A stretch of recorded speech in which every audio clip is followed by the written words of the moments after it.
Have you ever looked at your savings and wondered, will this really last me for the rest of my life? If so, you're not alone.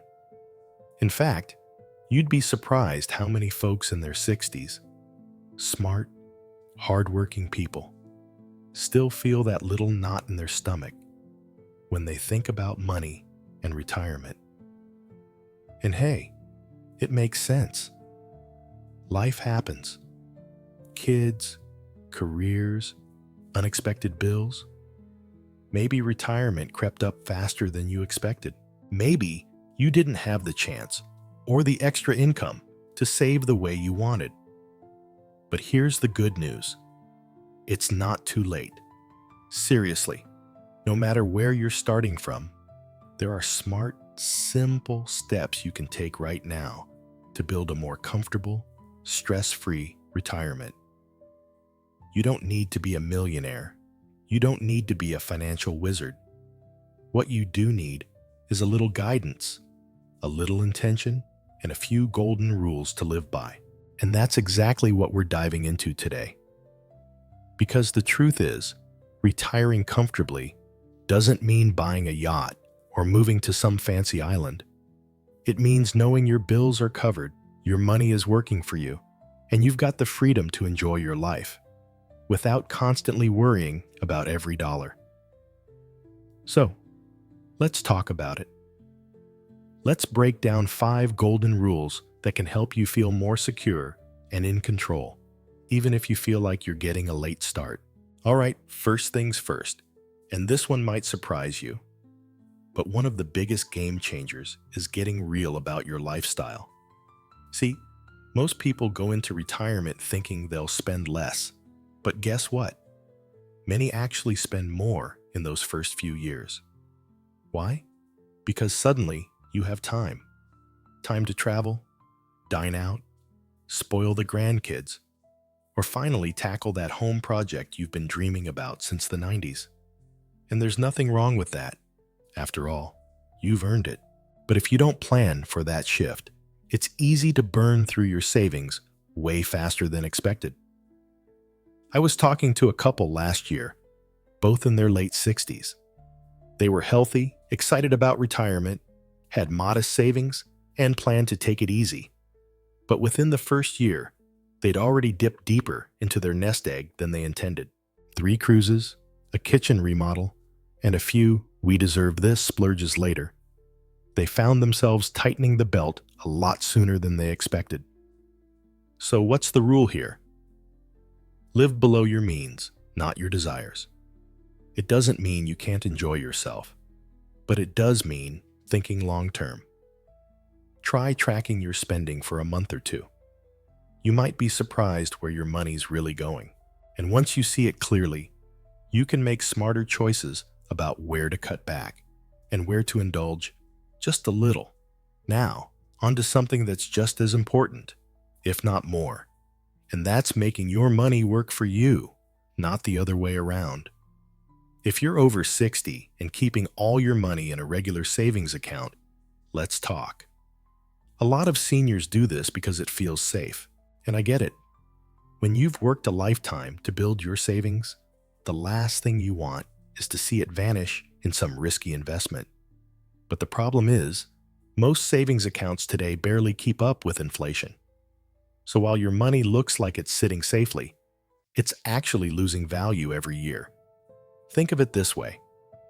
If you had $100,000 sitting in a savings account earning 0.5%, but the cost of living is going up 3 to 4% each year, you're going backwards. Slowly, quietly, but still backwards. The good news? You don't need to dive into the stock market or gamble your money to stay ahead. There are safer, senior-friendly options that offer a better return than just parking it in the bank. Things like high-yield savings, short-term CDs, low-risk bond funds, depending on your comfort level. Even speaking with a trusted advisor or financial coach who understands retirement needs can help you find something tailored to your goals. The key here is let your money keep growing, even if it's just a little. so you're not draining it faster than it can replenish. And don't worry, this isn't about chasing big returns or doubling your money overnight. It's about balance, protection, and growth.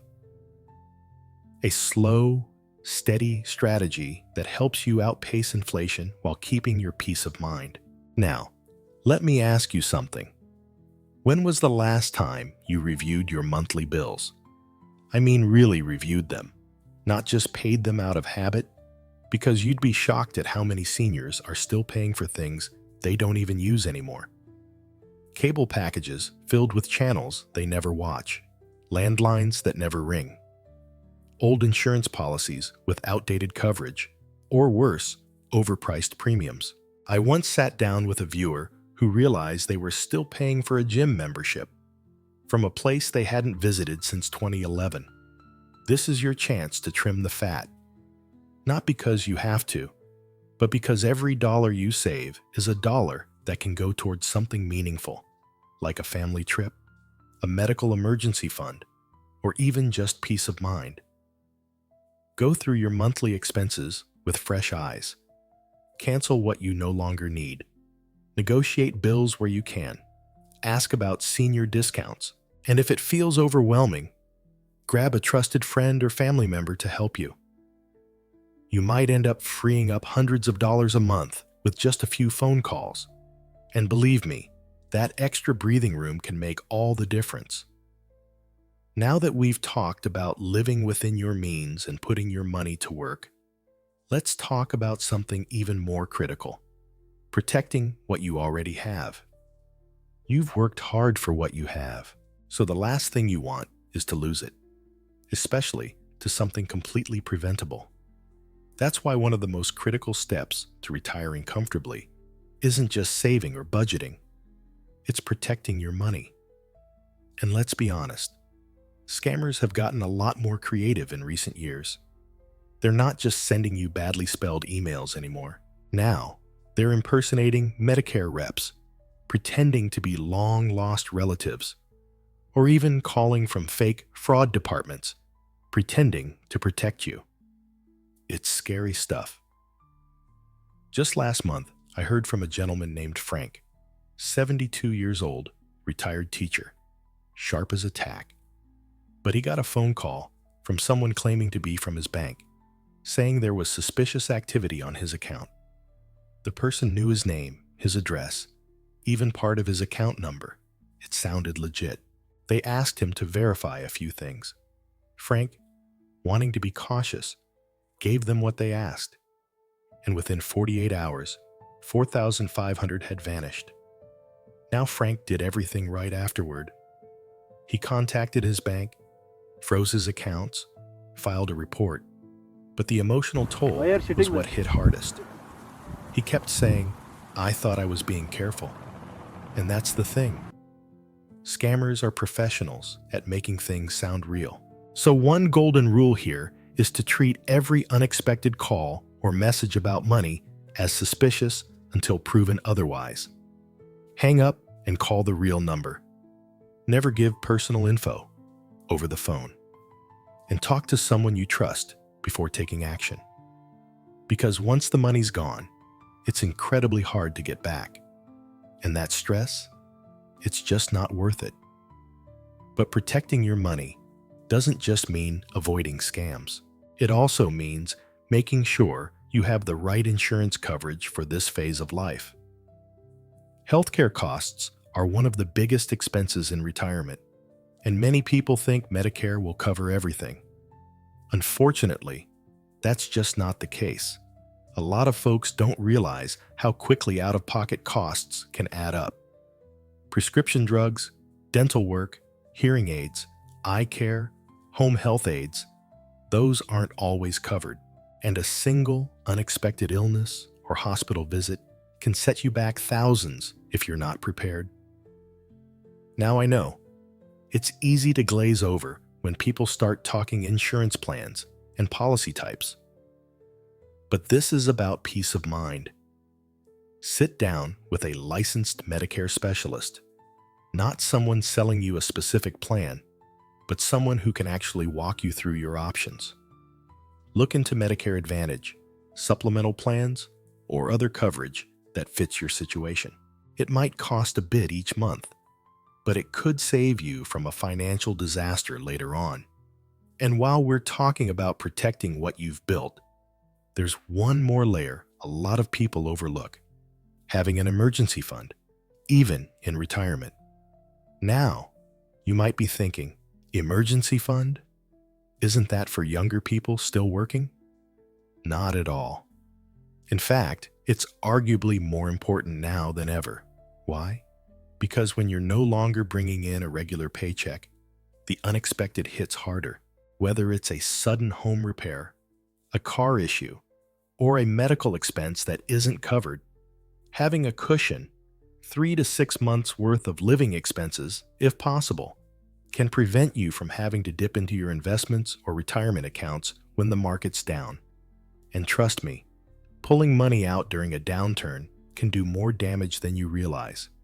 So if you're able, start setting a little aside each month. Doesn't have to be a huge amount. $50 here, $100 there. It adds up. And more importantly, it gives you breathing room. That's what this is all about. Freedom, flexibility, peace of mind.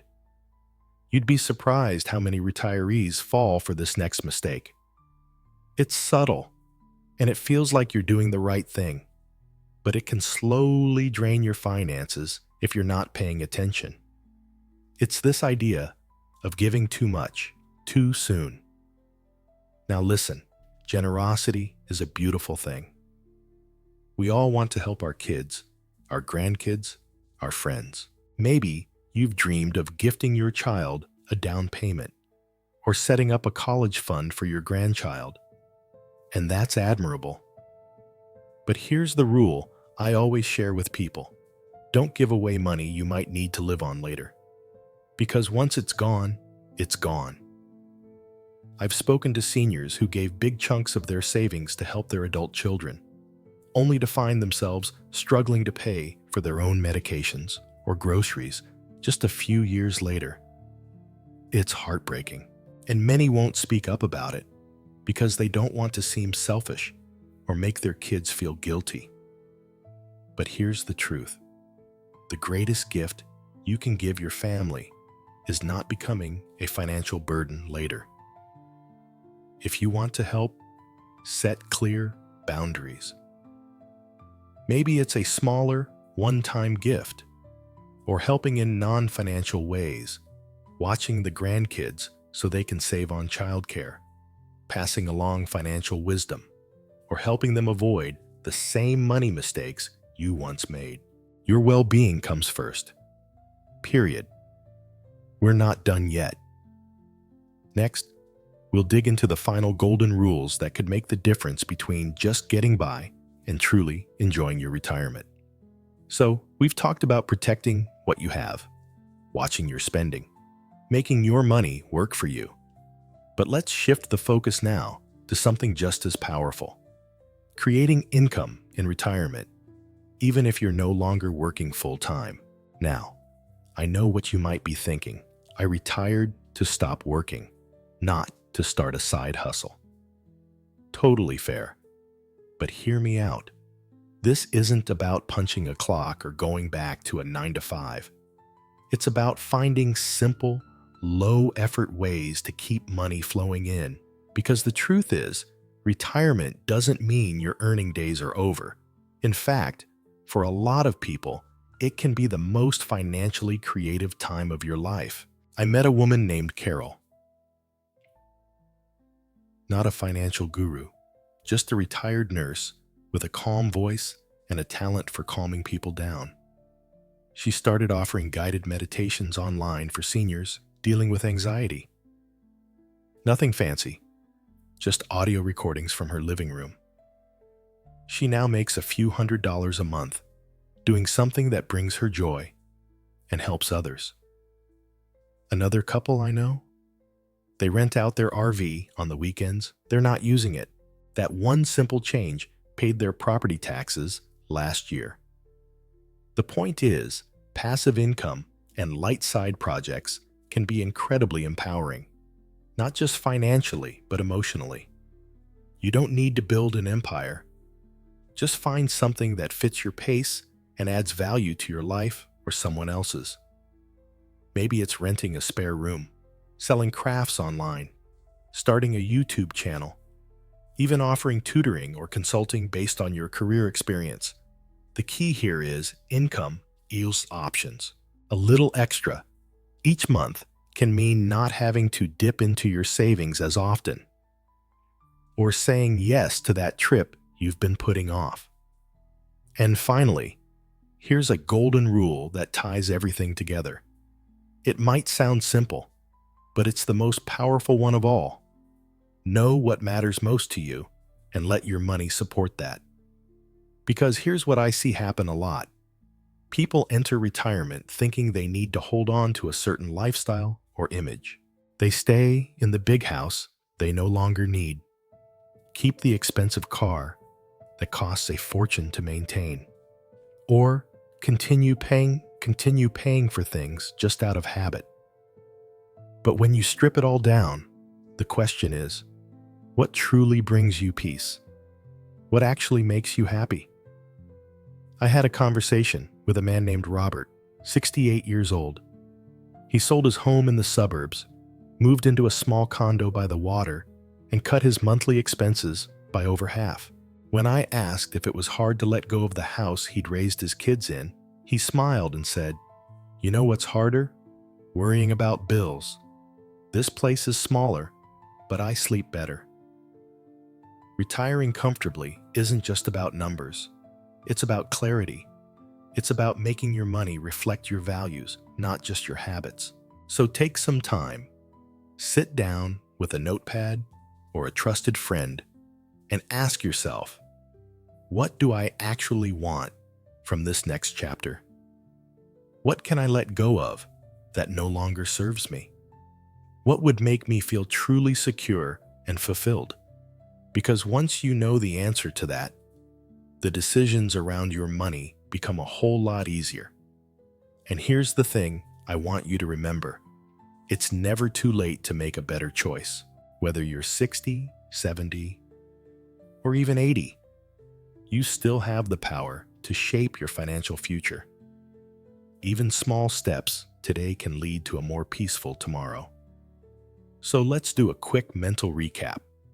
Not a checklist, just something to keep in your back pocket. Live a little below your means. Let your money keep growing. Protect yourself from scams and big surprises. Find ways to bring in a little extra.